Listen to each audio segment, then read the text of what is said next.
Hello అందరికీ welcome to my channel Bhavishri. ఈరోజైతే పోలాల అమావాస్య పూజ మాట. కంద మొక్కకైతే పూజ చేస్తారు. కొంతమందికి పోలాల అమావాస్య స్నానం అయితే ఉంటుంది, కొంతమందికి మాలాల అమావాస్య మాట. మాకైతే పోలాల అమావాస్య పూజ అయితే ఉంది. కంద మొక్కకు పూజ చేస్తారన్నాం కదా, దీనికైతే నేను పసుపు రాసి బొట్టది పెట్టేశాను. వినాయకుడి పూజ అయితే చేస్తాం కదా, పొద్దుటే మా వారైతే మాకు చేయించేశారన్నమాట పూజ. మా అత్తయ్య గారు పొద్దుటే లేచి కలగాయ పులుసుని అన్నం అయితే నైవేద్యంగా ప్రిపేర్ చేశారు. కలగాయ పులుసు అంటే అన్ని రకాల కాయగూర ముక్కలతో అయితే పులుసు అయితే పెట్టుకుంటారు. కొంతమంది 9 రకాలు మన ఇంట్లో ఉన్న కూరగాయలను బట్టి 9 రకాలతోటి 7 రకాలతో కానీ 5 రకాలు 3 రకాలతో కానీ ఈ పులుసు అనేది పెడతారు. అలాగే అన్నం కూడా నైవేద్యంగా పెట్టారు. అసలు మెయిన్ ఏంటంటే దీనికి గారెలు బూరెలు కూడా వండుతారు. చిన్నపిల్లలు 5 సంవత్సరాల లోపు పిల్లలు ఉంటే ఆడపిల్లలకైతే గారెల దండ, మగ పిల్లలకైతే బూరెల దండ వేస్తారన్నమాట. అలాగే పాలల్లో ఉండ్రాళ్ళు, పప్పులో ఉండ్రాళ్ళు కూడా వండుతారు నైవేద్యంగా పోలాల అమావాస్య రోజైతే. ఇక్కడైతే అన్నము ముందు పులుసు అయితే నైవేద్యం పెట్టేశారు. తర్వాత ఇంకా పూజ పూర్తయిన తర్వాత అయితే ఇంకా ఆ ఉండ్రాళ్ళు అనేవి కూడా మా అత్తయ్య గారే ప్రిపేర్ చేశారన్నమాట. నేనైతే చనివిడి వడపప్పు, అలాగే అమ్మవారికి పసుపు కొమ్ము 9 పూసలు పోసి దారం పసుపు రాసి పసుపు కొమ్ము కట్టి, అది అమ్మవారికి ఒకటి మనకొకటి, అలాగే మా అత్తయ్య గారికి ఒకటి, అమ్మవారికి ఒకటి, మా పాపకు ఒకటి, అయితే మొత్తం 5 అయితే చేశానమాట. అవి కూడా సిద్ధం చేసుకుని తాంబూలాలు మొత్తం అంతా సిద్ధం చేసుకున్నాం. ముందుగా అయితే గణపతి పూజ చేసేసుకుని గణపతికి కూడా ఉద్వాసన చెప్పేసిన తర్వాత ఇంకా అమ్మవారికి పూజ అయితే స్టార్ట్ చేసాము.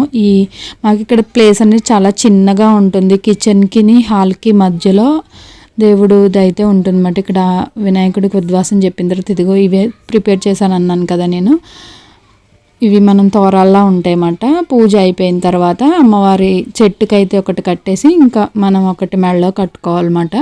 మా పాపకు కూడా లాస్ట్ ఇయర్ మా పాపకు కూడా గారెల దండ కూడా వేసాము. తనకి 5 years కంప్లీట్ అయిపోయాయి అన్నమాట.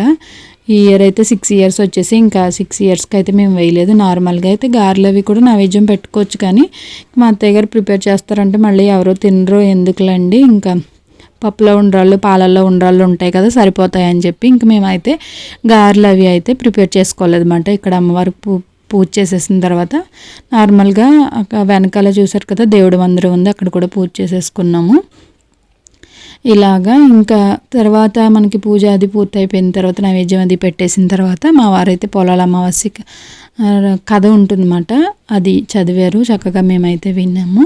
పొద్దుటే ఇలా ప్రశాంతంగా అయితే పూజ అయితే అయిపోయిందన్నమాట. తాంబూలం అది సమర్పించేసి ఇంకా మేమైతే కథ అది అయితే వినేసాం అన్నమాట. ఇలా పొద్దుటే చేసేసుకుంటే ఏంటంటే మనకి హడావిడి లేకుండా అయిపోతుంది కదా. ఇంకా పొద్దు అయ్యే కొద్ది ఇంకా లేట్గా చేసుకున్నామంటే ఇంకేదో ఒకటి సరిపోతుంది ఇంట్లో పని అదిని. మ్యాక్సిమం అయితే మా అత్తయ్య గారు అన్నీ ప్రిపేర్ చేసేసారన్నమాట. నేను ఇంక పూజ దగ్గరికి దీపాలు, ఇంకా చనివిడి వడపప్పు ఇలాంటివి చిన్న చిన్నవన్నీ నేనైతే అరేంజ్ చేశాను పూజ దగ్గరికి.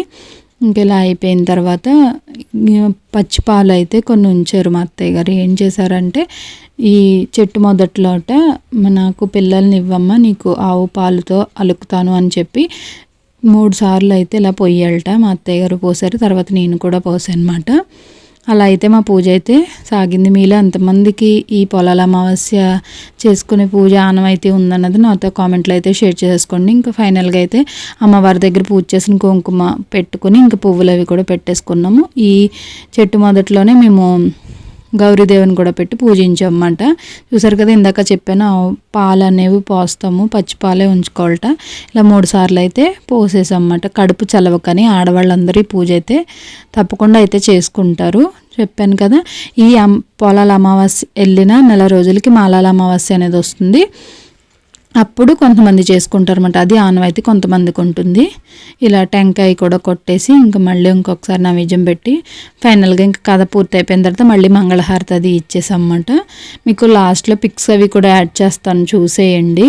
చెప్పాను కదా, పాలల్లో ఉండ్రాళ్ళు, ముక్కల పులుసు, పప్పులో ఉండ్రాళ్ళు, అన్నం అయితే నైవేద్యం పెట్టేసాం. ఇక్కడ దీపాలు అవి అడ్డుగా ఉన్నాయని ఇంక దేవుడి దగ్గర అయితే పెట్టేసి అనమాట. ఇదంతా నేను శుభ్రం చేసేసి ఇలా అయితే మా పూజ అయితే జరిగిందన్నమాట. ఈ వీడియో నచ్చితే కనుక లైక్ చేసి షేర్ చేసి తప్పకుండా సబ్స్క్రైబ్ చేయండి. మీ ఫ్రెండ్స్ అండ్ రిలేటివ్స్ కూడా షేర్ చేసేయండి. ఇక్కడ నేను ఫొటోస్ అయితే యాడ్ చేసేస్తున్నాను, చూసేయండి.